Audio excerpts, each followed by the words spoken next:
시청자 여러분 안녕하십니까. 예뭉수의 정상회담 2부 시작하겠습니다. 오늘 이제 PF 대출이라는 것에 대해서 좀 생소하신 분들이 있으실 것 같아서 그것을 설명한다기보다 그것의 본질을 좀 말씀드리려고 합니다. 7월 23일자 이제 조선일보 보도에 따르면 남욱에게 대장동 빚 45억 원을 청구한 예금보험공사가 1심에서 패소했다는 기사가 나왔습니다. 예금보험공사가 대장동 개발 사업 초기에 저축은행에서 대출해간 대여금 45억 원을 갚으라며 민간업자 남욱 변호사에게 소송을 냈지만 1심에서 졌다. 대장동 사업권이 남씨에게 넘어가고 난 후에 채권자인 예금보험공사가 오랫동안 채무인수 동의를 하지 않으면서 남씨의 연대보증 의무가 사실상 사라진 것이다. 기억하시겠습니다만 대장동 초기 사업자인 이모 씨는 2009년부터 2010년까지 8개 저축은행에서 대장동 개발을 위해 1,110억 원을 대출받았는데 이와 함께 당연히 이 씨는 시행사의 대출금 채무를 연대 보증하는 약정도 체결했는데 이 씨가 2011년 3월에 이 사업권을 다른 사업자에게 넘겼고 2011년 7월에 남욱 변호사가 이를 양도받으면서 남욱 변호사가 그 사업권 양도 과정에서 이 씨의 연대 보증 채무를 면제를 적극 협조하겠다라는 계약서를 작성했고, 이에 따라 남욱 변호사는 2012년 저축은행들에게 대표이사 및 연대보증인을 변경해달라고 요청을 했지만, 어찌된 판인지 저축은행들은 이러한 것을 거부했고, 이러한 상황에서 저축은행이 파산하니까 예금보험공사가 파산 관제인으로서 저축은행의 채권을, 대출 채권을 인수받아서 운용하게 되었는데, 예금보험공사도 어찌된 판인지 이 씨의 이른바 처음에 사업을 추진했던 이 씨가 사실상 아무런 변제 능력이 없었음에도 불구하고 이런 연대보증 채무 인수에 대해서 조치를 취하지 아니하다가 대장동 사태가 터지면서 아마 국회에서 도대체 이 채권이 저축은행의 이 채권이 어떻게 됐느냐라는 지적을 받게 되니까 2022년 2월에야 남욱 변호사를 연대보증인으로 변경하면서 대출금을 변제하라면서 소송을 제기를 했습니다. 법원은 채무인수는 채권자의 승낙이 있어야 되는데 예금보험공사가 상당한 기간이 지나도록 승낙 여부에 대한 확답을 하지 않았기 때문에 채무인수에 대한 거절의 의사표시를 한 것으로 간주해야 하고, 예금보험공사가 보증인을 변경해 채무인수를 승낙했다고 해서 연대보증 채무가 남욱 변호사에게 인수의 효력이 발생하지는 않는다. 문제가 불거진 게 2012년, 그러니까 아무리 늦게 잡아도 2012년, 13년인데 그로부터 약 10년이 흘러도록 아무런 조치를 취하지 않다가 10년 가까이 흐른 2022년에야 남욱 변호사를 연대보증인으로 변경하는 데 동의한다는 의사표시는 너무 오래 전에 남욱 변호사의 어떤 그 청약을 승낙하지 않은 것이라서 의사표시의 효력은 소멸했다라고 법원은 판단을 내린 것이고, 제가 볼 때 기사 내용으로 봤을 때는 법원의 판단에는 크게 문제가 없을 것 같습니다. 5년 전, 10년 전에 밥 한번 사겠다 하고 하는 약속을 가타부터 얘기를 하고 있지 않다가 5년 후, 10년 후에 밥 사라고 하면은 황당한 거 아니겠습니까? 기억도 잘 못할 텐데. 그런 거하고 유사하다고 생각이 좀 들고요.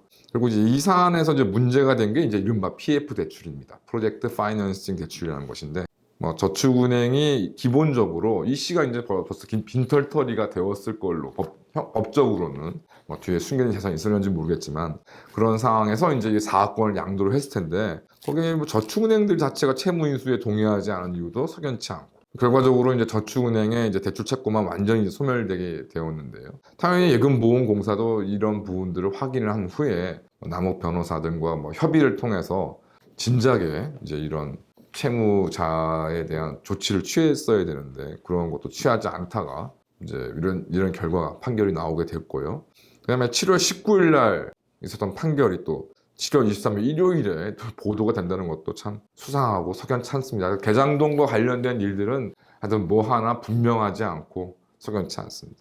말씀드린 것처럼 프로젝트 파이낸싱이라고 불리는 PF 대출이라는 것이 신문에 이러저런 얘기가 많이 나오는데, 법무법인에서 작성된 자료에 따르면 프로젝트 파이낸싱이라는 것은 프로젝트를 추진하는 사업주의 신용도가 아니라 프로젝트의 사업성과 프로젝트에서 발생하는 미래의 현금 흐름을 담보로 하여 자금을 조달하는 금융기법이다. 일반 기업 금융과 비교할 때 차주의 신용보다는 프로젝트에서 발생하는 현금 흐름 예측이 중요하다.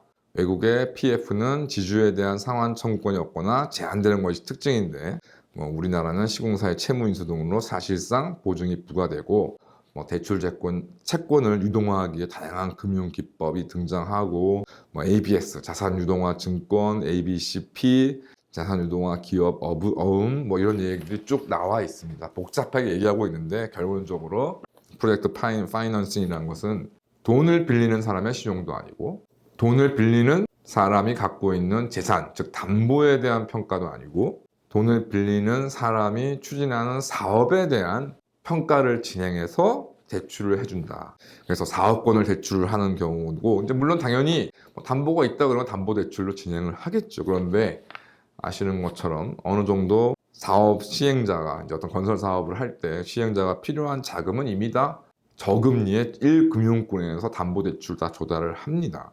이러면 이른바 PF라는 것이 이제 필요한 때는 언제냐면 담보 대출로는 사업 자금을 다 충당할 수가 없을 때 이제 이른바 PF, 프로젝트 파이낸싱이라는 걸 해서 사업권, 이제 내가 이러이러한 이 부지에 이러이러한 건물을 지으면 이 건물이 이 정도의 시세가 나올 것이고 그러면 내가 당신한테 이러이러한 변제를 할 수 있다라는 것을 이제 그걸 신용적으로 평가를 해야 되는 것인데 그 평가에 근거해서 이제 대출을 해주는 것입니다.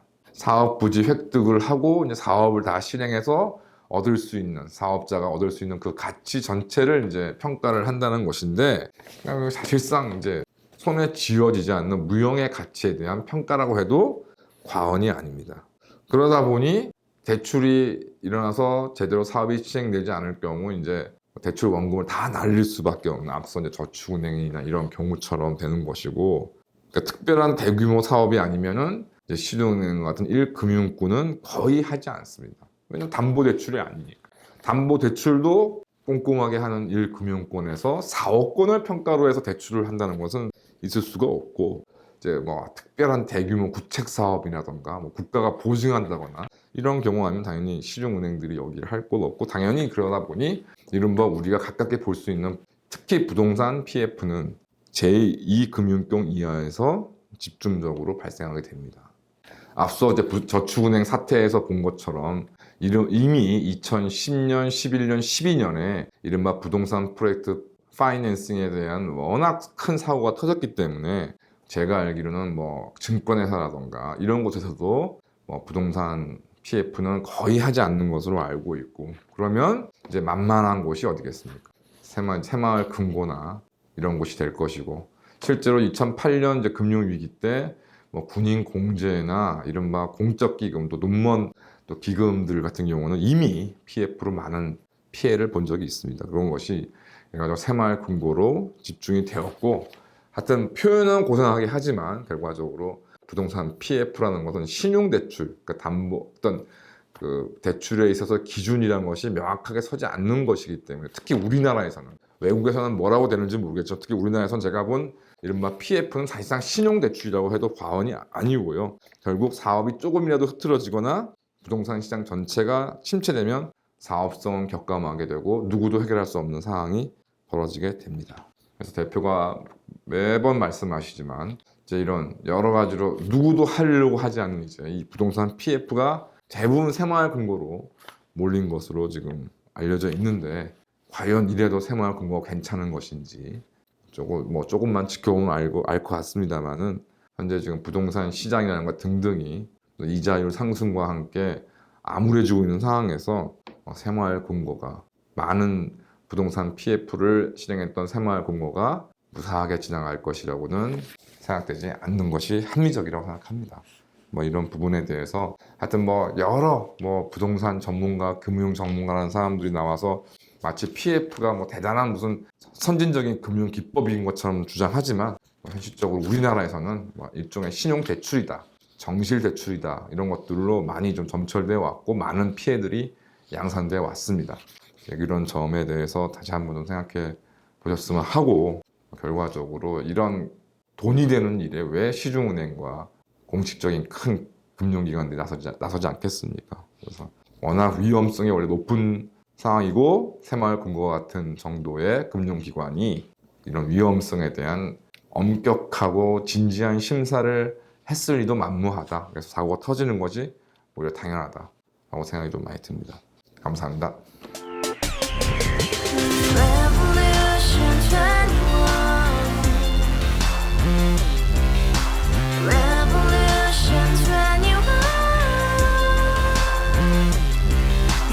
서른 월세 30 코인빚만 300 서울에 온 지 벌써 10년 아둥바둥 버텼지만 여전히 난 반지 하에 제왕 곰팡이 연문제약 내비랑 깡통망통 완전히 폭망 고시원 창문만큼 작아진 내 꿈 연애 결혼 내 집 모든 게 헛꿈 1년 전 떠난 여친 울며 말했지 같이 써봤자 평생 가본 게 꼭꼭꼭하지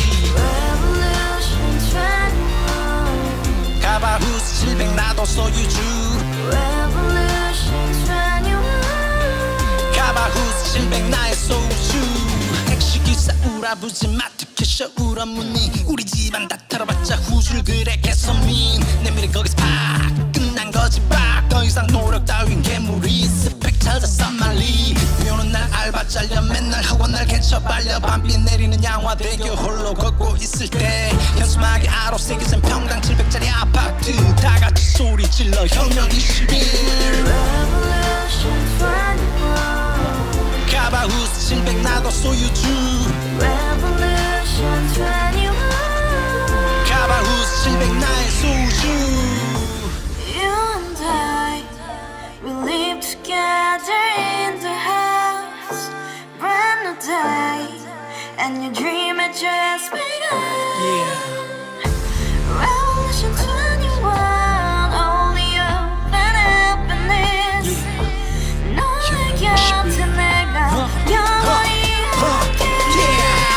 지금까지 정치인들 입만 열면 찝찝찝 개소리 멍멍멍 쳤다 하면 뻥 잘난 부모 만나 잘난 학교 나오면 뭐 하나 우동살이 꽉 찬 대가리 깡통 소리 텅텅 저 푸른 초원이